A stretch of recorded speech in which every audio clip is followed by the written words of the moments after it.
ভাবি বলছিলাম যে ওয়াও ভাবি, তোমার শাড়িটা কি সুন্দর, আর তোমাকে যা লাগছে না। ও মা, এখনো তুই রেডি হসনি? আর একটু পরেই তো পাত্রপক্ষ চলে আসবে। আমার তো একটাও ভালো শাড়ি নেই, কি পরবো কিছু বুঝতে পারছি না। আমি তো জানি আমি যেটা পছন্দ করব তোর সেটাই চাই। তোর দেখ টেবিলের উপর আছে, চোখে তো দেখবি না, খুঁজেও দেখবি না। ওয়াও ভাবি, তুমি আমার জন্য যা সুন্দর শাড়িটা রেখেছো না, তাই বুঝি? শাড়িটা কি খুব দামি ভাবি? মোটেও দামি না, মাত্র 1800 টাকা। কি যে সুন্দর! ও, আর তুই যদি আর 10 মিনিটের মধ্যে রেডি না হচ্ছিস না, তাহলে আমি কিন্তু পাত্রকে বলে দিব তুই রাজি না। শুধু শুধু বেচারা ছেলেটা 2 বছর তোর পেছনে নষ্ট করবো। 10 মিনিটের মধ্যে আমি রেডি হয়ে পড়বো, কোনো চিন্তা করো না।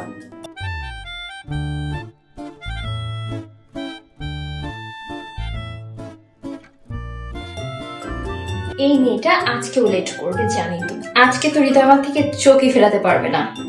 আরে বাবা, আজকে তোর বিয়ে না, আজকে তোকে দেখতে আসছে। এত সুন্দর শাড়ি কোথায় পেলে? আমার এই শাড়িটা অ্যারিস্টোলিক থেকে নেওয়া। তাদের কাছে টিস্যু অর্গানজার আরো এত সুন্দর সুন্দর কালেকশন আছে। আর প্রাইসও অনেক কম। তো তোমরা আরো অনেক কালেকশন দেখতে হলে অ্যারিস্টোলেডি পেজটা ভিজিট করে আসতে পারো।